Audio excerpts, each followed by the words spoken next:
बताइएगा, आप जिनको बाजी बोलते हैं उनके शोहर ने कहा है कि मैं अपनी बेगम को अगला वजीर आजम नहीं देखना चाह रहा, तो आपकी बाजी क्या वाकई वाले वजीर आजम बन जाएंगी? देखिए, मेरी जो बाजी हैं और जो मेरा ख्याल खैर से आपकी भी बाजी हैं, आप सिर्फ उस बाजी को मेरे पल्ले ही डाल रहे हैं सारा।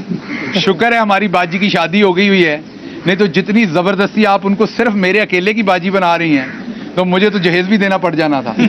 तो इसलिए ये थोड़ी सी सफदर साहब ने ज्यादती की है। कम से कम उम्मीद बरकरार रहनी चाहिए थी। बाजी वज़ीर आज़म बन के फिरती हैं, उन्होंने सारा अपना जो अटायर है, गेटअप है, वो सारा शहीद मोहतरमा बेनज़ीर भुट्टो जैसा बना लिया है। वो अपने आप को वज़ीर आज़म महसूस करती हैं। और मैंने ये भी सुना है कि उनके साथ जो दूसरी, तीसरी, चौथी, पाँचवीं छोटी छोटी बाजियाँ हैं, उन्होंने उनको ये भी कहा है कि आप मुझे पीएम पीएम कह के पुकारा करें। तो इस सारे ख्वाबों को तोड़ने के लिए प्राइम मिनिस्टर वाला या टाइम वाला पीएम? अब आप सहाफ़ी बने ना, अब आप अगला काम ना करें। तो इसलिए मेरी सफदर साहब को ये मशवरा है कि इतना दिल नहीं तोड़ते, ज़रा थोड़ी सी उम्मीदें रहने। मैंने कभी तारीफ नहीं की, लेकिन आल्दो कि उनको बाजी की तरफ से बड़ी डांट पड़ी है हमारे भाई को। कैप्टन सफदर साहब की तारीफ बनती है कि उन्होंने बबांगे दोहल कहा है कि मुस्लिम लीग नून ने जो पिटी हुई सियासत की है पिछले दिनों में, जो उन्होंने कंप्रोमाइजेस किए हैं आइन पे, अखलाकियात पे, उन कंप्रोमाइजेस की वजह से वोट को इज्जत दो का जो नारा था उसकी बेतौकीरी कर दी है। वो पिट गया, उसको खराब कर दिया है। सफदर साहब ने कम से कम ये चीज कही है और लोगों को भी कहनी चाहिए। शाहिद खकान अब्बासी भी दबे छुपे अल्फाज में ये बात कह रहे हैं, मिफ्ता इस्माइल भी ये बात कह रहे हैं। ये क्यों हो रहा है? अवाम को इमरान खान शऊर दे चुके हैं। अब इमरान खान की इस बात के ऊपर अवाम बात कर रही है, अवाम ये सवाल पूछ रही है। तो जब तक हमारे फंडामेंटल राइट्स प्रोटेक्ट नहीं होंगे, हमारा मुल्क आगे नहीं जाएगा। इसके साथ साथ मैं ये बात करूंगा, ये मौका नहीं है एक दूसरे को बुरा भला कहने का। मैं ये बात इसलिए कह सकता हूं कि मैंने जख्म खाए हैं ना, मैं तैयार हूं आगे बढ़ने को मुल्क की बेहतरी के लिए। ये जो कुछ हुआ इसको यहीं छोड़िए, फ्रेश इलेक्शन में जाइए, जो जीते उसे फैसला करने दीजिए। तमाम जो स्टेक होल्डर्स हैं वो इस कौम के तमाम लोग बेटे हैं, एक जैसे बेटे हैं। तमाम एक दूसरे के हाथों में हाथ डालें, फ्रेश इलेक्शंस में अवाम को मैंडेट दें कि वो चूज करें, जो अवाम चूज करे उस फैसले को बर्दाश्त करें और मुल्क की अगली 5 साल की जो असेंबली है उसको चलने दें और वो अपने फैसले करे। वो किसी पार्टी से भी हो सकती है। सो इस टाइम आगे बढ़ने का वक्त है, इस टाइम लड़ाइयां लड़ने का वक्त नहीं है आपस में। इस टाइम हम आगे बढ़ेंगे तो बात बनेगी। और दूसरी बात यह है कि अगर हम आपस की लड़ाइयों में रहेंगे, चलें लड़ाई का वर्ड गलत हो जाता है, इख्तलाफात में रहेंगे, तो इससे किसको फायदा हो रहा है? हमारे जो अजली दुश्मन है हमारे मुल्क के, उनको फायदा हो रहा है और मुल्क के बाहर बैठे एंजॉय कर रहे हैं इस सारी सिचुएशन को। So I hope sense will prevail. हम तमाम चीजों को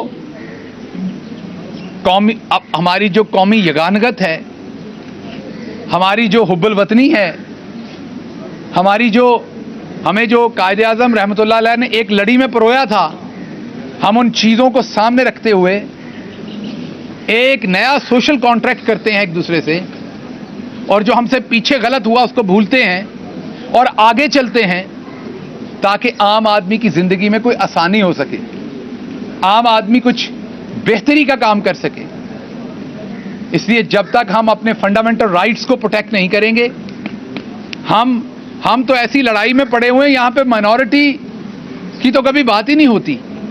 यहाँ तो मेजॉरिटी अपने आप को माइनॉरिटी समझती है। अभी तो हमने माइनॉरिटीज़ के लिए काम करना है, हमने अपनी खवातीन के लिए काम करना है, हमने अपनी दूसरी तमाम चीज़ों, ऐसी चीज़ें जिनके ऊपर जिसको सो कॉल्ड महज़ब दुनिया कहा जाता है, वो जितना काम कर चुके हैं, हम तो उसके अशरे अशीर भी नहीं हैं। तो इसलिए जो आईने पाकिस्तान कहता है कि सबसे पहले हाकमियत आला अल्लाह रब्बुल इज़्ज़त की ज़ात के पास है, और वो अथॉरिटी अल्लाह रब्बुल इज़्ज़त की इस्तेमाल करती है दी हुई पाकिस्तान की आवाम, अपने रिप्रेजेंटेटिव्स को चूज़ करके मुल्क की पॉलिसी बनाई जाती है। आइए उस तरफ आएँ, उसी में बका है। सबकी आवाज़ खोलें, आवाज़ किसी की बंद ना करें, सबको बात करने दें और एक दूसरे की बातों से इतने खाइफ ना हो जाएं कि एक दूसरे के ऊपर गद्दारी के हम पर्चे दर्ज करवाएं।